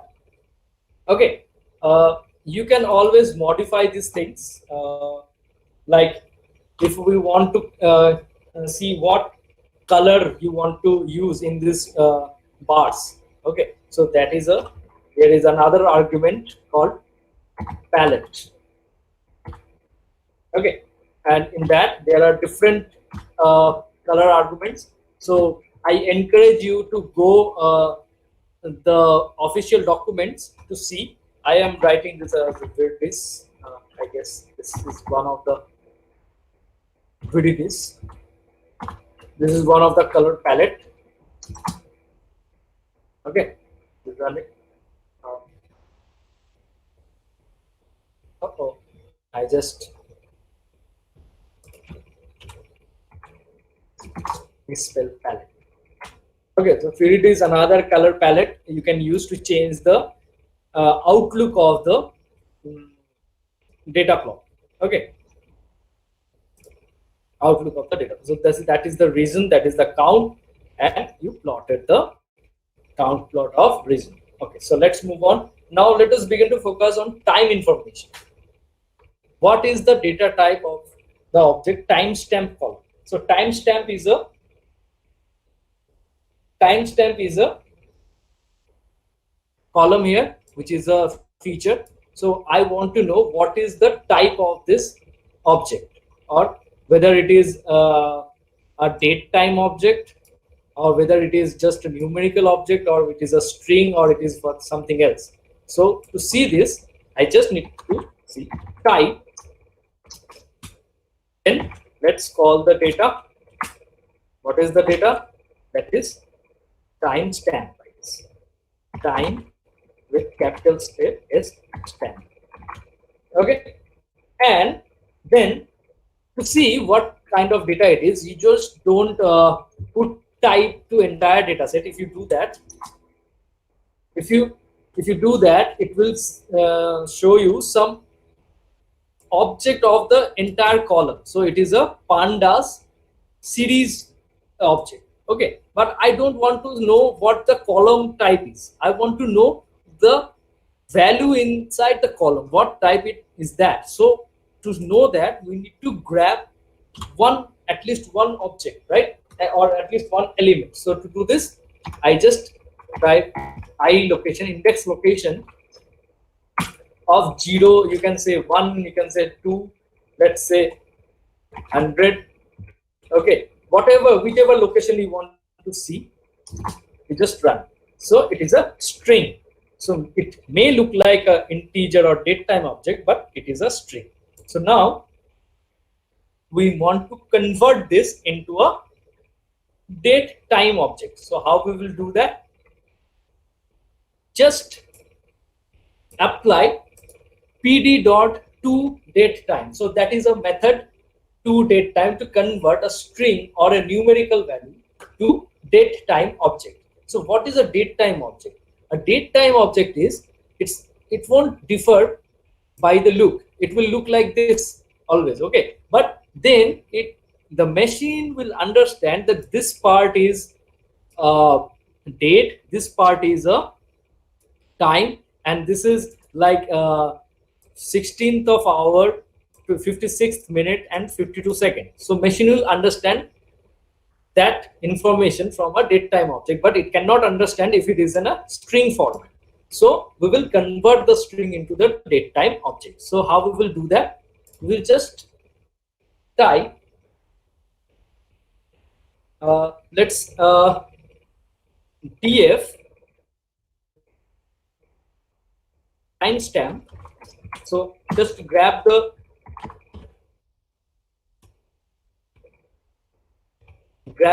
column we want to implement, and then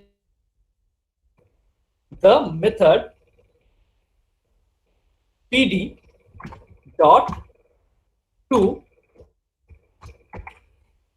date time.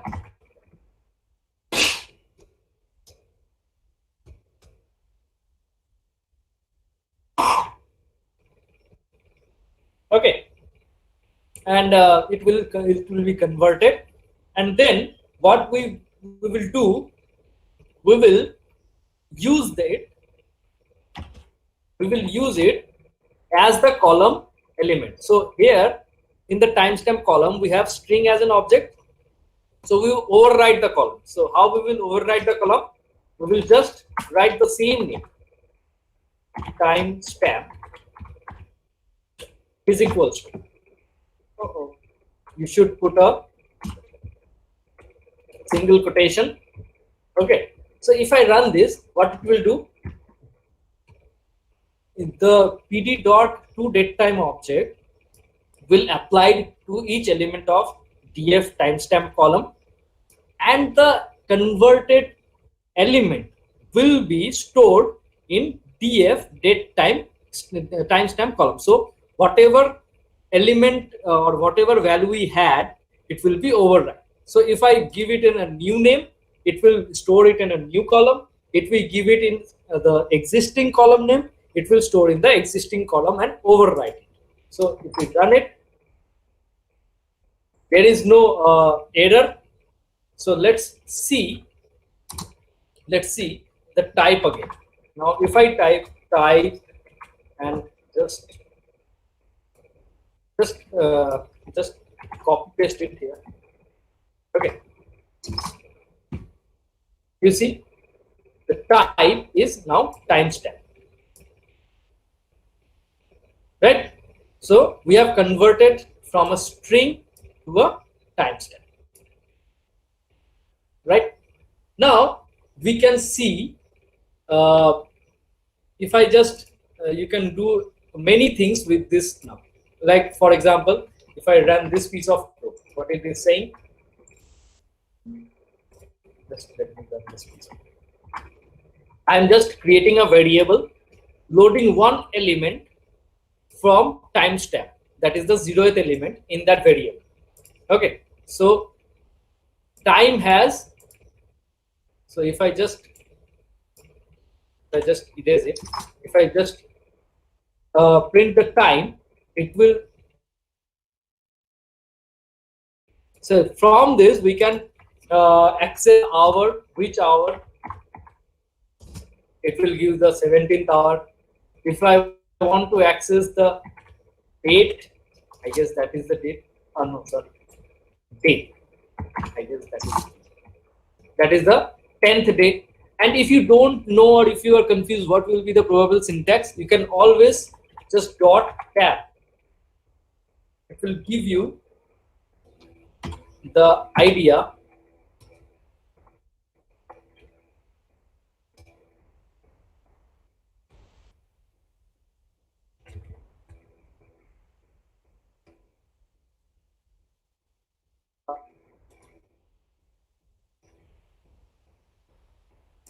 Okay, just see here. I mean, my tab is not responding. I don't know why. If you type tab, it will give you the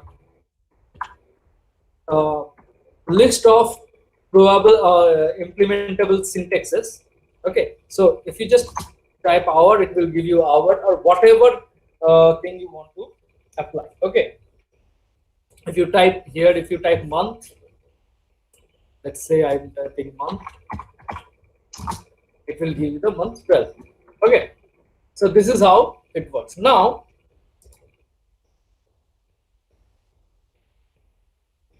the next object is, you can use Jupyter method to explore the various attributes to create. Now I want to create 3 new columns: hour, month, and day of week. Okay, and you will create these columns based off the timestamp column. Okay, so what I need to do, I need to use the timestamp and use again the lambda function to create hour, a column name hour, a column name month, and a column name day of week. Okay, so let's do this. I am doing it for hour, and I expect you to answer me what will be the syntax of month or day of week. Okay, so let's jump into it. So the column I will be creating is df hour. The df hour will be a column that will be equals to what? So that will be equals to, first I need to grab the data on which, from which I will select the hour. So what will be the data? That is my timestamp. Okay, and in that data I will apply a lambda function. So in the timestamp I will grab the element. I can just name it T or whatever, ABCD, whatever name you want to give. You can name it time or T or X or whatever. I will grab T and I will apply some function on that particular element. So time dot hour, I can just apply time dot hour on the element time. I can apply time dot hour on the element of time to extract the hour, like I did here. So let's just put it in some other way. Let's just let me just keep it here for your reference. If I grab this and put time dot hour, I get this. So that is what I'm doing, grabbing the element and putting hour. Okay, now if I run this, there is no output because I didn't display it. So let's just again see it, how my data looks like.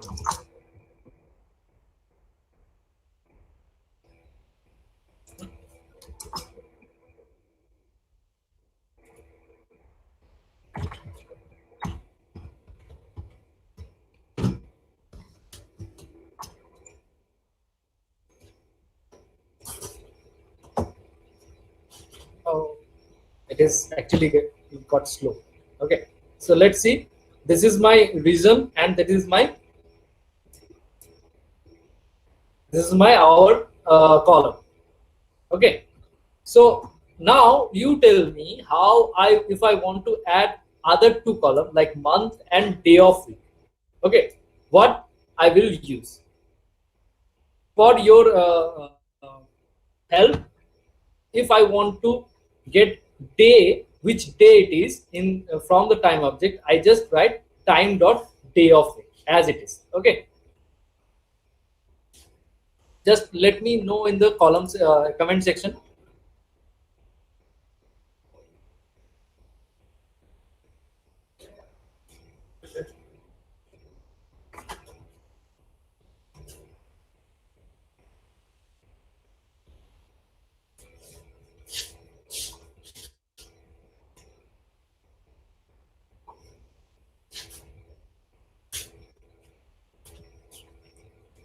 What will be the syntax?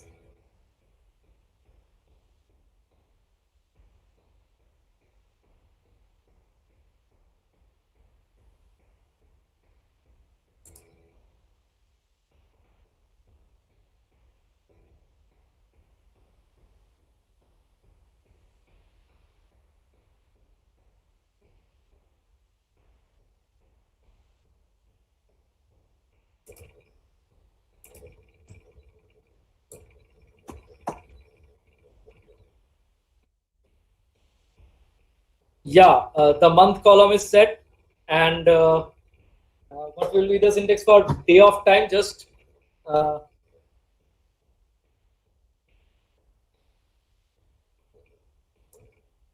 Sayan Sarkar, what is dot dot dot you have typed?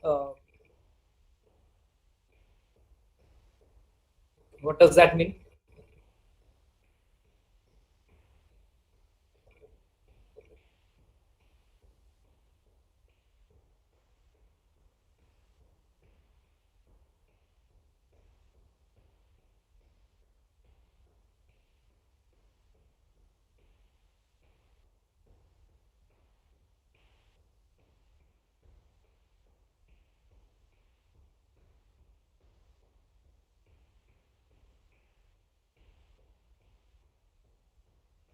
Sunita Mujumdar, that is right.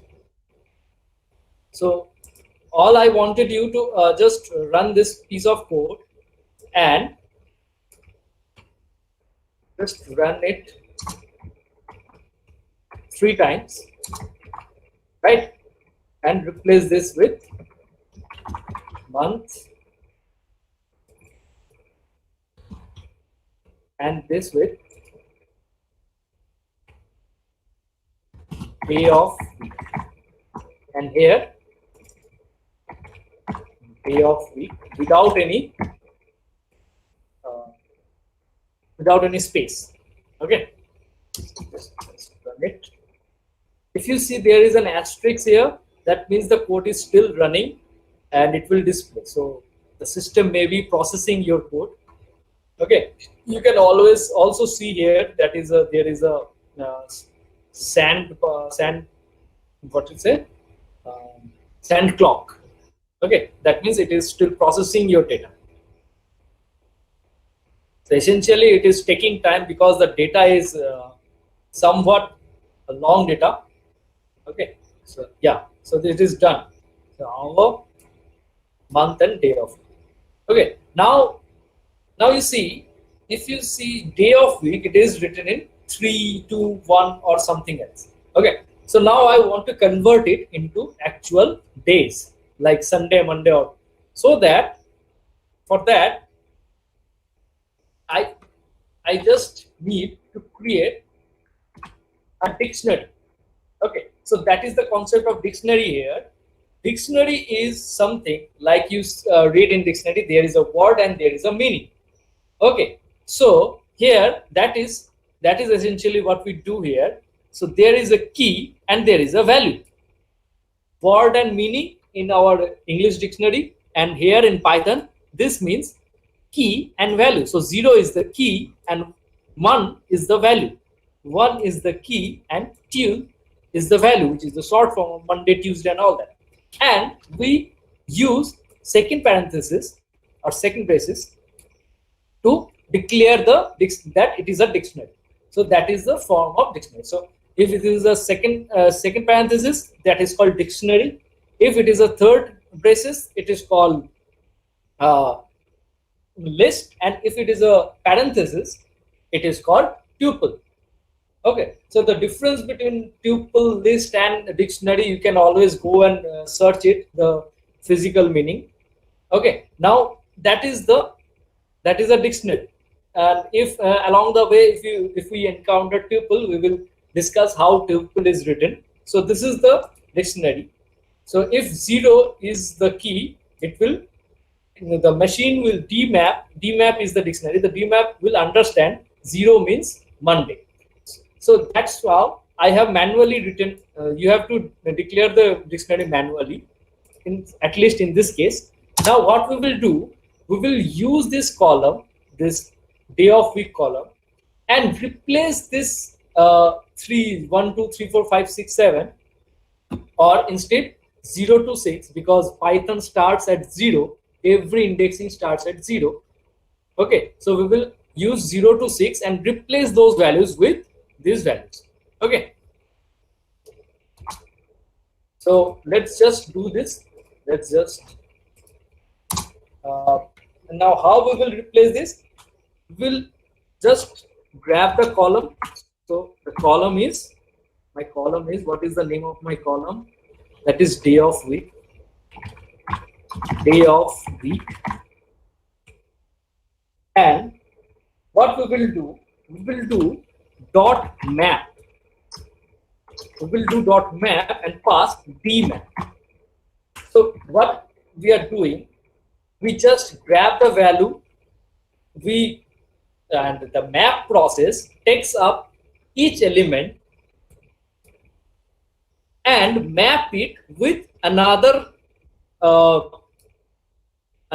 dictionary or list or whatever input argument you have given. So we have given a dictionary. So essentially it should be a dictionary because it have to map. To map, it has to have 2 words. So it is a dictionary.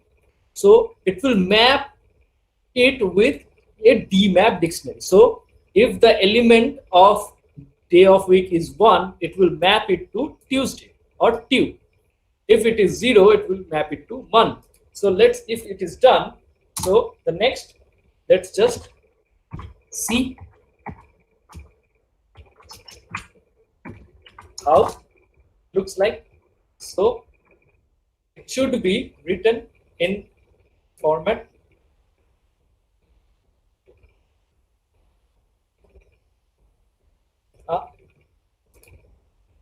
This is not the case.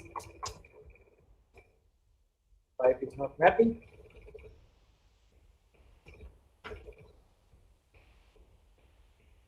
Okay.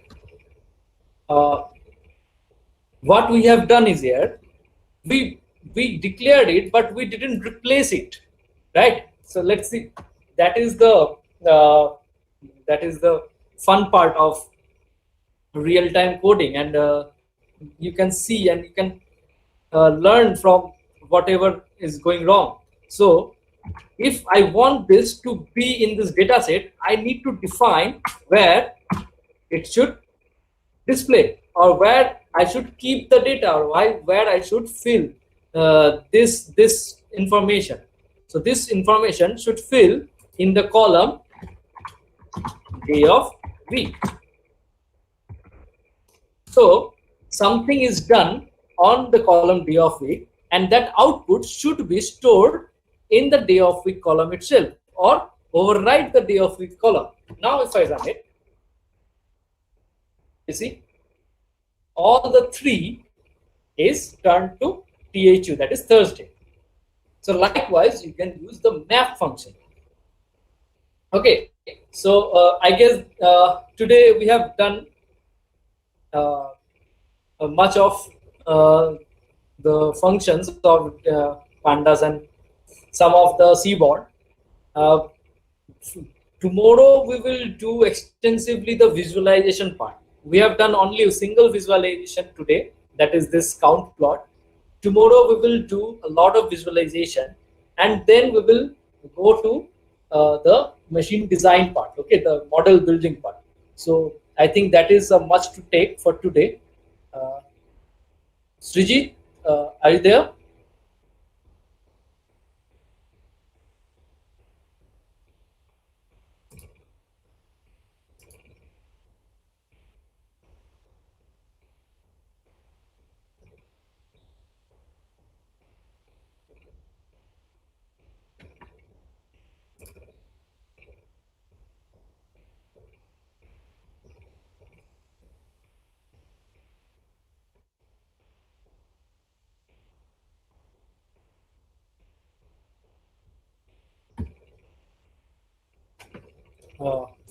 Srijit,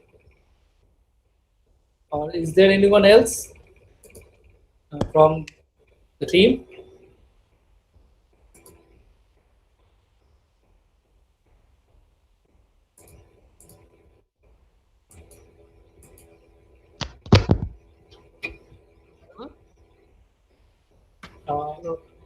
Your audio is not visible. Yeah, yeah. Hello. Audible? Yeah, yeah, yeah. Now. Okay, so do you want to discontinue this session? Are you done? I guess that would be all for today. Tomorrow we will continue from there on only. Okay. Okay. So thank you. Otherwise, it will be much more to take. What the students are saying, are they willing to walk along, or we will continue with tomorrow from tomorrow?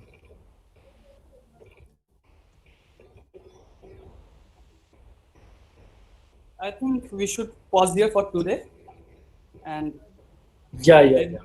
let them revise the lesson they have learned today, and we will circulate those links and documents. And yeah, so okay, so with that I just Ananyabrata, you can now end the session. You can stop the